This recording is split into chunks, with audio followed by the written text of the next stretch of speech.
cannot be alone. He can't be alone. He's almost phobic. A good idea that Jerry get married. He won't be alone. Alone. He's got a He piece can't in be his alone. mind. He can't be alone. Hello and welcome to True Crime Rocket Science, the most credible voice in true crime.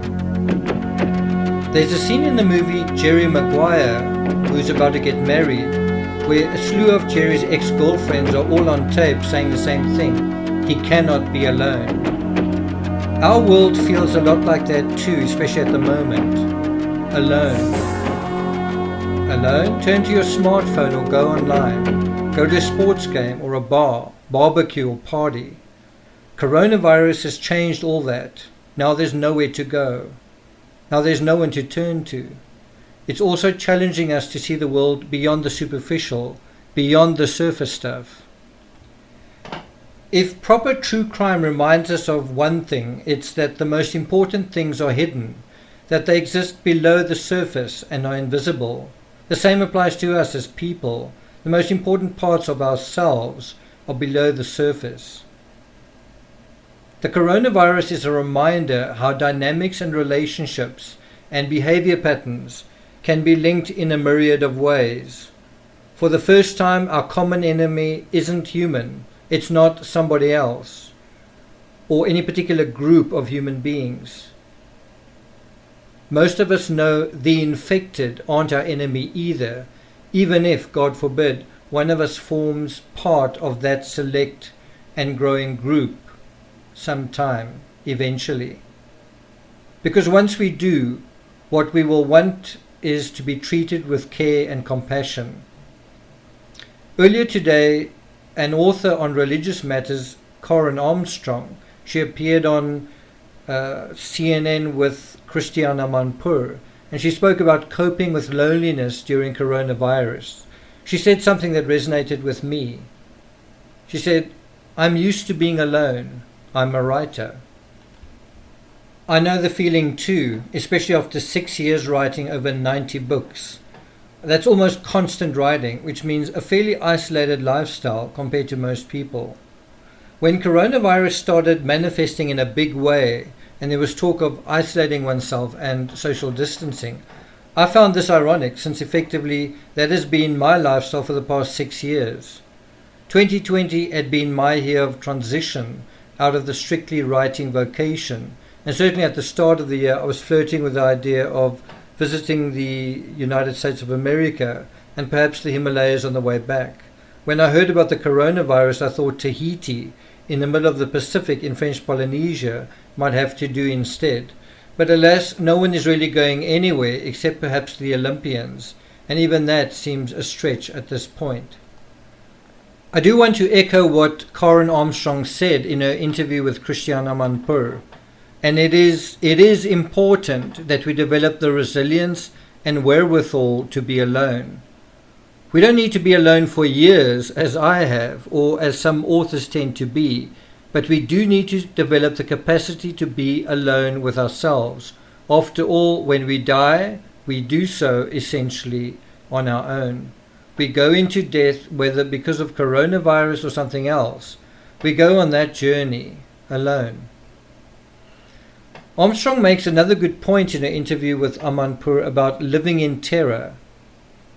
Many of us, including in the true crime community, tend to think of fear as an intellectual concept. We think about it all the time when we deal with the last moments of someone's life before they're murdered by another person. And we think we have an idea of what that fear must have been like. But do we? We think we know what it is. Of course, there's a world of difference when someone else is afraid of getting divorced, afraid of social death, afraid of losing their job, their lover, or their idea of everything they've accumulated, or their life.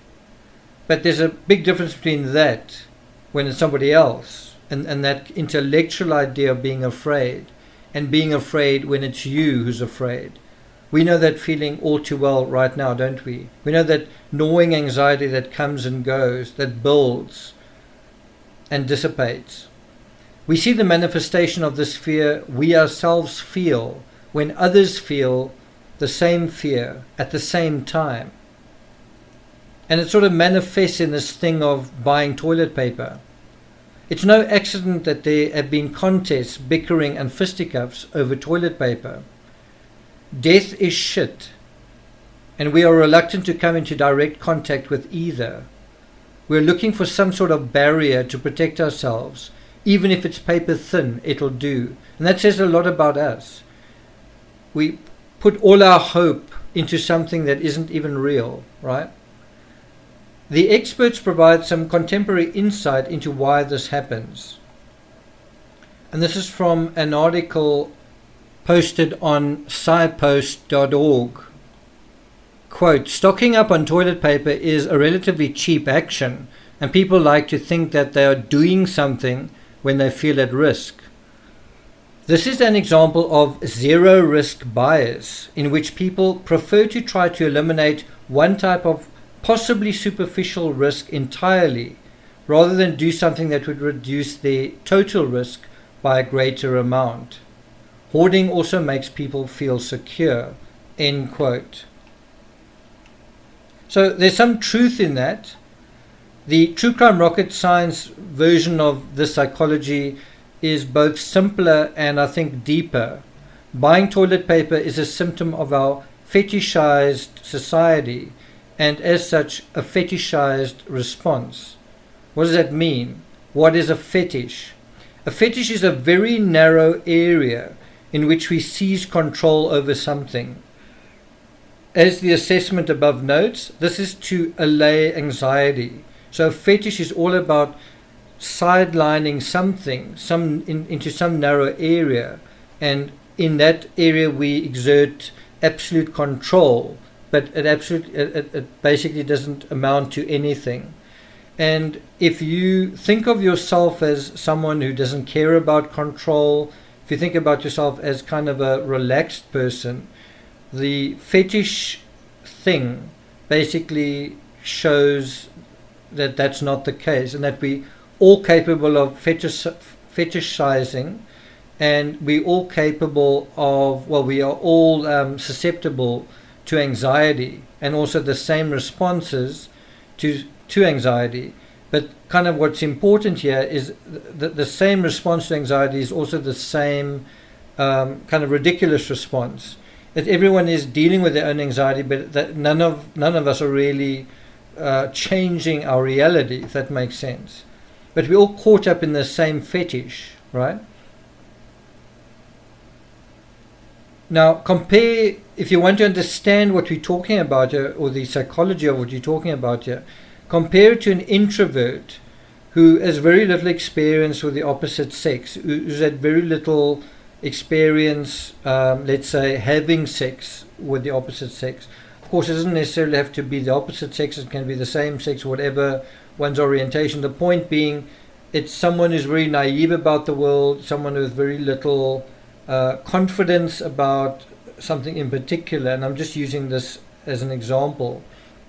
So if you think of a typical heterosexual scenario where you have a man who is interested in engaging with a woman, but at the same time he's terrified of her, he's trying to find some way to deal with his anxiety, right? And so instead of aiming for the vagina, and I apologize for the crudeness, the crude way that I'm explaining it, but because of his fear, he engages instead with a woman's shoes or with her feet, because that's kind of like a safe zone for him, right? And someone else, like a chauvinist or a playboy or a Don Juan, would laugh at that. He would say, "Jeepers, dude, what are you doing with all these shoes in your closet?" Or, you know, why would you spend so much time with a woman's feet when there are other things that you could be, you know, fondling, whatever it is. And although the fetishist wouldn't be able to explain the reasons, the reality is these are safe objects. They don't present a threat. They're not intimidating to the fetishist. They can be controlled. They're not going to shout at him or ridicule him or whatever. They're not going to make him feel like he's not in control. They're not going to leak fluids and smell and whatever. They're not going to test his ability to perform when he's not ready, and so on and so on and so on. And so the shoes or the foot, instead of the actual sexual experience, is a safe, controllable interaction within a secure environment. And if you think that is crazy, well, it's the same thing with toilet paper. It's a safe, controlled thing that you can interact with in a secure environment. And in other words, it's trying to turn the world that has been turned upside down into a secure environment, which is a little bit like a toilet. It's a cubicle with 4 walls where you can be alone with your toilet paper, right? And that is kind of how the fetishist is trying to deal with what's the fetish element in our psychology that is trying to deal with our terror. It's trying to control our anxiety. So, of course, the fetishist is really just kidding himself, and this behavior tends to be that of a coward who's running away from the world. At the same time, he thinks he's engaging deliberately and purposefully with it. So in other words, when you or other shoppers go into the store and you feel like you are now dealing with the problem of the coronavirus, by buying the toilet paper, you kind of get a sense that you're actually doing something that matters. And of course you're not. But the problem is, what does matter? And that is the more difficult question to answer. What should you be doing? And because there's not a clear answer to that, and because we live in a society of labels, this easy psychology is something that the herd sort of runs to. And that's why what's happening is happening. Guns and ammunition are another version of this. And we've seen panic buying by preppers in the same way as folks buying toilet paper.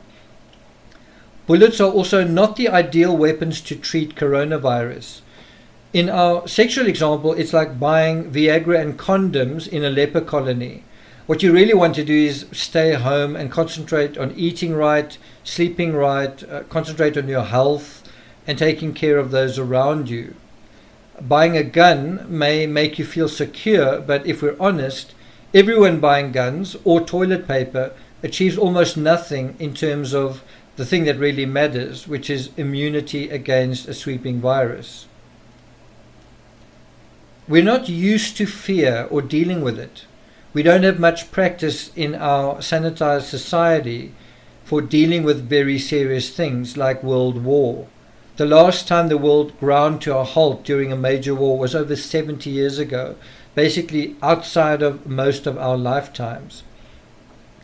This pandemic will start to look and feel a lot like a war footing, especially as time goes on.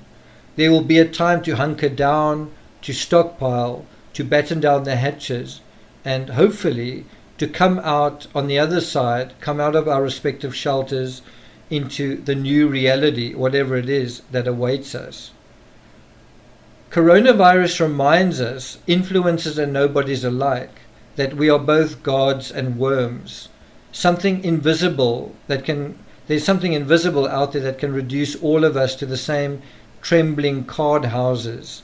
The reality is that anxiety is a function of resilience, and resilience is a function of preparation, ego, and self-esteem, and also things like discipline.